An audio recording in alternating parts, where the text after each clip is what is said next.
So I'm just out for lunch with a friend at the moment, and we came into this place. I didn't look at the menu properly when I was ordering food, and I ordered a pad thai. I didn't look at the prices, and then the bill came, and it's like $8 for a pad thai, and then $5 for a beer. What the hell is going on?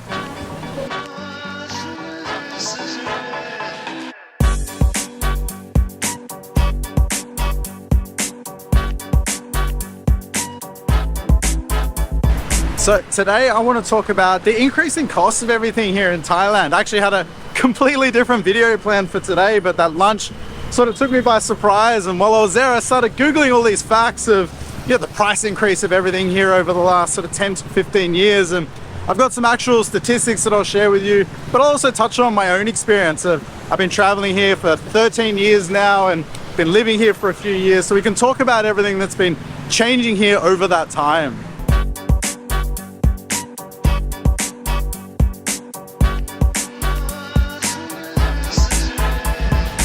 So I moved here right in the middle of COVID, which was actually a great time to live here for everything cost-wise. I ended up getting my apartment at a really good price, and the general price of everything all came down, and especially in the touristy areas. And as people started to come back and as the borders opened, it was like someone flipped a switch and all of a sudden the prices for everything started skyrocketing again. Just coincidentally, last night I was watching a couple of my old videos where I was living in Pattaya during all the lockdowns and everything, and I was astounded at how cheap everything was when I was watching them back. I'd stayed in the base one night and I was walking out of there, and I think I said I paid 450 baht for a night to stay there, and I now stay there all the time, and I pay around 1,000 baht to 1,100 baht a night, sometimes up to like 1,200 if it's a weekend. Then I was living in Natural Beach Hotel for a while. I lived there for ages because it was $9 a night, and I was one of the only people living in there. It had a pool, it was across the road from the beach. It's this amazing location and just such a great place to stay. And at $9 a night, it was just an unreal deal. Lately, there's been a drastic increase of the price of condos and rental places. The price of hotels has just gone way up, as I said. And while I was sitting there at lunch, I Googled a whole bunch of statistics. I'll share the numbers with you. I was comparing over a 10-year period and also just a little bit over the last few years. But it is really interesting to see, and Thailand might not be the same really affordable holiday that you always thought it was. So right now I'm on my way to MBK to go pick up a couple of things and do some shopping. I'll be really curious to see if the price of things have gone up there, but the main reason I'm there is to pick something up, and I'm really excited to share it with you.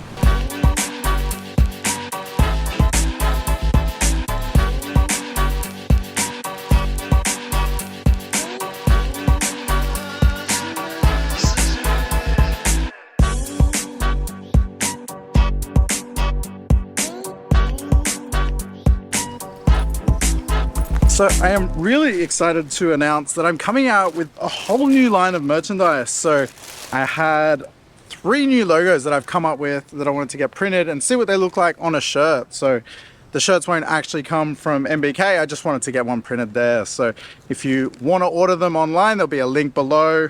But check out this. This is one of 3 of my new logos, good vibes only. And I wanted to see what it looks like on a, hang on.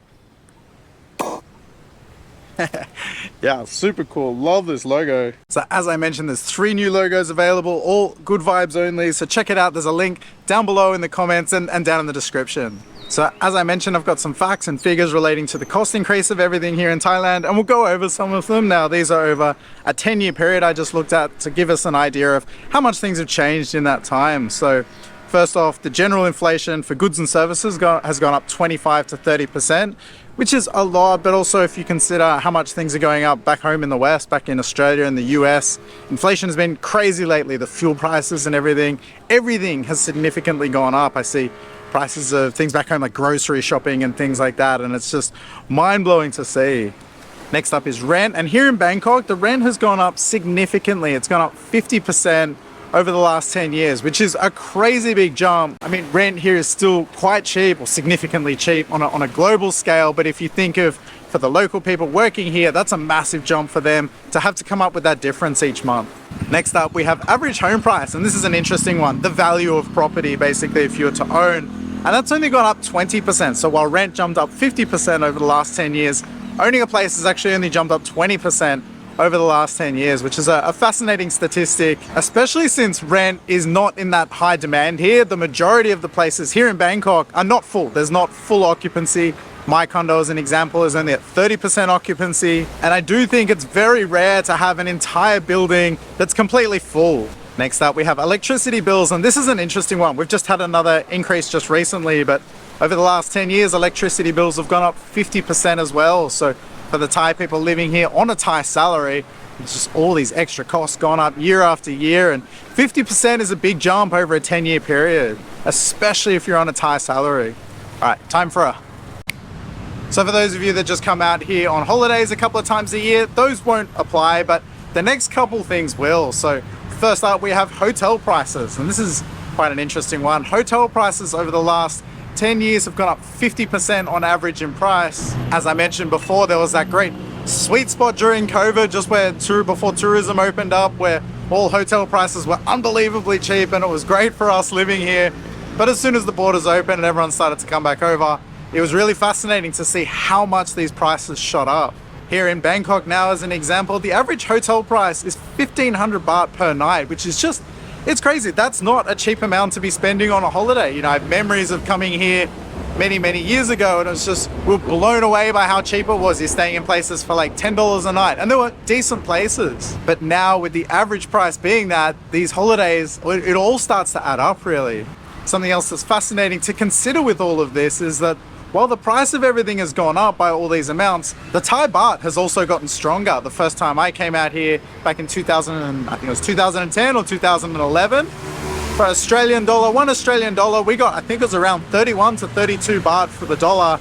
Now it's down to 24 baht for the dollar. So that's quite a considerable jump in itself. But then if you factor in also the price of everything going up as much as it has here over that time, again, these holidays, they don't come cheap anymore.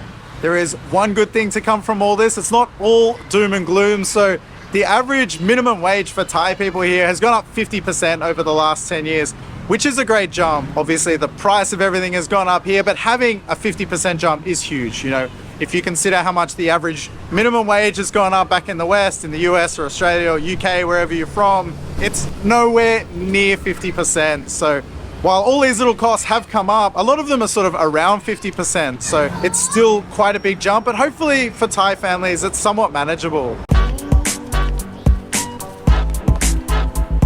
And then I think the biggest expense for most people here is going to be going out, drinking and partying. So I remember it being so cheap the first time I came here, and it's obviously gradually gone up and gone up.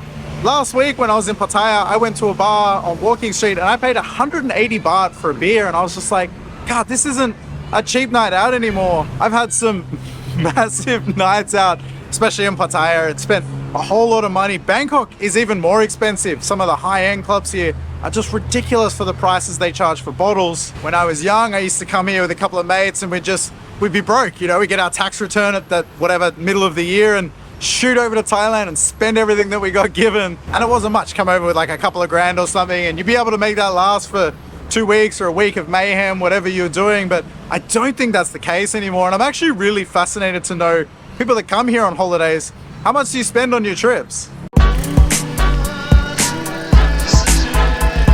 Now, something I'm often asked is it a good idea to buy real estate here? And I've spoken about this quite a lot with people. I've debated it quite a lot. And first off, I just want to say I'm not at all a real estate expert, so don't go making major life decisions based on what I say. But I can tell you this, if you're going to be living here in Bangkok, you'll need to be buying an apartment. We can't buy houses as foreigners here, or you just can't own the whole house. It's a whole thing. Anyway, if you wanted to own an apartment here, do I think it's a good idea? And the short answer is no. If you were going to look at it as a short-term thing, it's not a good investment. As I said before, the average price of homes has only gone up 20% here over the last 10 years. So if you factor in, if you had a loan for that and you're paying interest on that loan, then you're not going to be getting ahead very far. And something to keep in mind here in Bangkok especially is condos actually depreciate, because as the new buildings get built up next to the old ones, the older ones lose value basically. People want to live in the newer places and the older places get less sought after, and there's not a lot of maintenance on the places here. Some do, and they have staff and everything, but a lot of them don't have maintenance. So just generally, they will decline in value. So if you look at it as a super long-term thing, and if you're paying all up front, then it can be a great investment. But if you are going to be getting a loan and paying it off for that, then it might not be the best investment. I love Bangkok. It's such a random city. I love how you can go from being right in the middle of the city to ending up somewhere where it looks like you're in the countryside somewhere. I'm completely lost right now, and it looks like I'm in some weird village. So I gotta get out of here, figure out how to get home. Check out my merch store, link below.